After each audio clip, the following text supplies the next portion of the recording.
Saya sangat yakin ke depannya bahwa Hasto akan kembali menangis.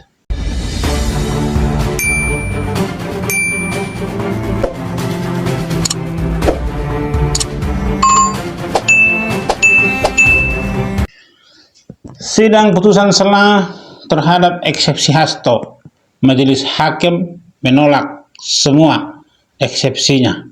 Ini dia berita singkatnya.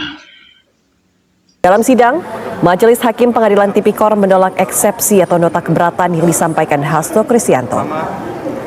Ketua Majelis Hakim Rios Rahmanto menyatakan, keberatan penasihat hukum terdakwa Hasto tidak dapat diterima karena surat dakwaan telah disusun oleh jaksa penuntut umum secara cermat, jelas, dan lengkap.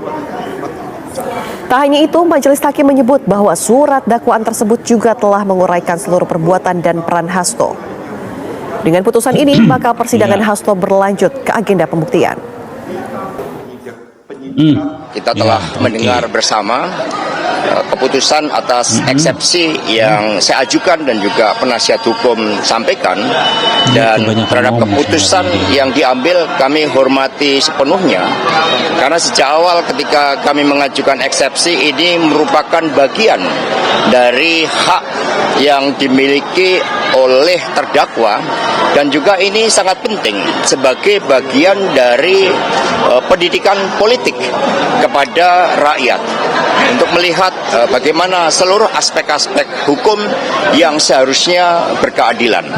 Tadi oleh Majelis Hakim ditegaskan bahwa hal-hal yang terkait dengan aspek-aspek material akan dilakukan di dalam pemeriksaan pokok perkara, dan saya bersama penasihat hukum siap, dan keputusan hari ini tidak akan mengurangi sedikit pun suatu semangat, suatu tekad untuk mewujudkan keadilan. Karena Indonesia tanpa keadilan di dalam sistem hukum yang dibangun sama saja juga tidak ada suatu penghormatan terhadap kemanusiaan. Membiarkan berbagai ketidakadilan yang terjadi sama saja dengan membunuh masa depan. Kami tetap berada pada keyakinan bahwa berbagai persoalan yang ditujukan kepada saya ini adalah suatu persoalan yang dipaksakan. Iya, keyakinan mulai itu, ya kan? Nah, mungkin Hasto ini tidak mengerti apa yang disebut, yang dinamakan diam itu emas, ya. Diam itu emas. Di awal-awal banyak argumen yang mengatakan atau pendapat yang mengatakan bahwa Hasto ini dijadikan tersangka karena katanya dia banyak bicara dan membongkar segala macam lah, ya. Padahal sebenarnya kalau kita lihat terlalu banyak berita-berita yang tidak berdasar, yang tidak beralasan menurut hemat saya yang disampaikan oleh dia ini. Benar banyak yang kesal dengan apa yang dia sampaikan. Karena apa? Karena terlalu banyak asumsi, terlalu banyak narasi dia, terutama pada saat Pilpres kemarin, sampai ada drama nangis-nangis, ya kan? Jadi sekarang ini dalam persidangan ini pun dia terlalu banyak bicara. Saya bingung, apakah fungsi pengacaranya itu hanya di persidangan saja, ya?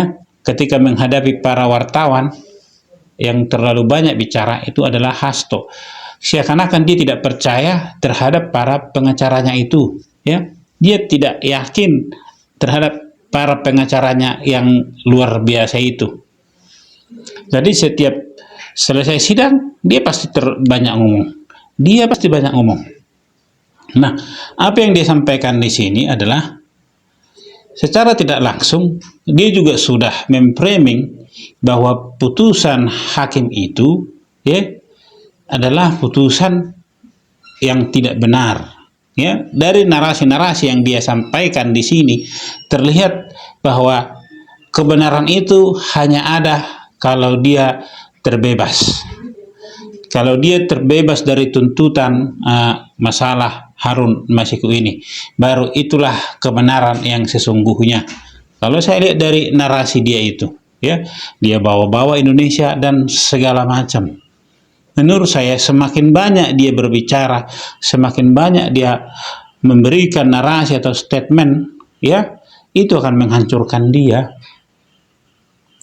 Lihatlah, ya, sekarang ini Prabowo dan Presiden Prabowo dan Megawati sudah bertemu, dan pertemuan itu sepertinya bersifat khusus. Dia bertemu bukan dalam, kalau menurut hemat saya, bukan dalam bentuk Presiden bertemu dengan Megawati, enggak.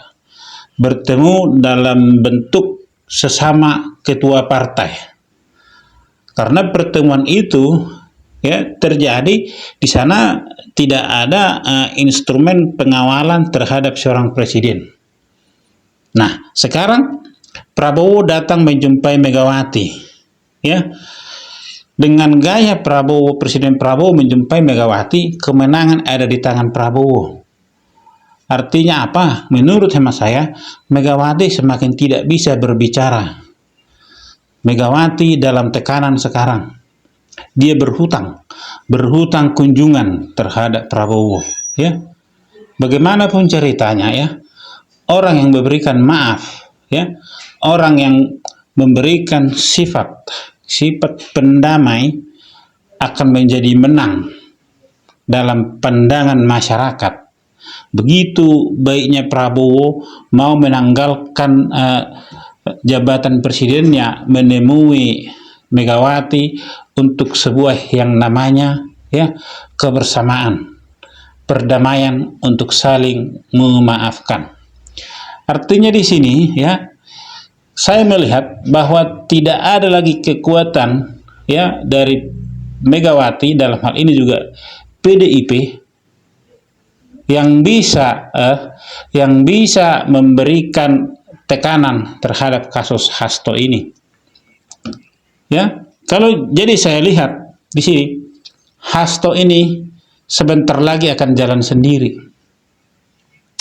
Kasus Hasto ini sebentar lagi akan jalan sendiri. Apalagi dalam setiap sidang, setelah selesai sidang, yang banyak ngomong itu, yang banyak bicara ke media adalah dia, bukan pengacaranya. Dalam hal ini pengacaranya itu adalah dari partai itu sendiri, dari PDIP. Ya, jadi di sini sudah tergambar bahwa Hasto jalan sendiri sudah.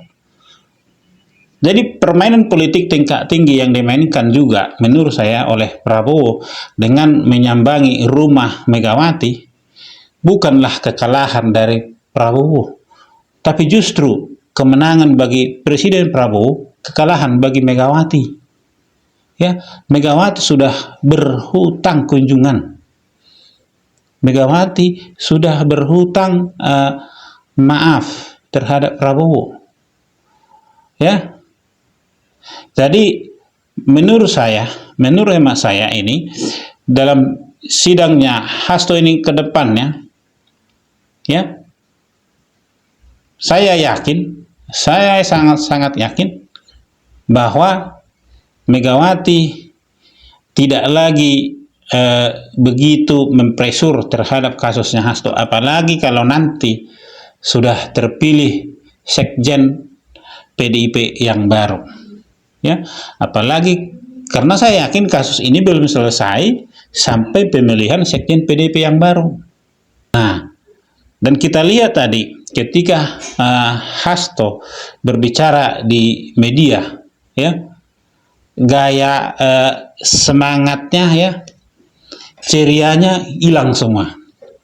Cerianya hilang. Dari raut wajahnya sudah tergambar ketakutan bahwa kekalahan sudah semakin dekat terhadap dia di kasusnya ini.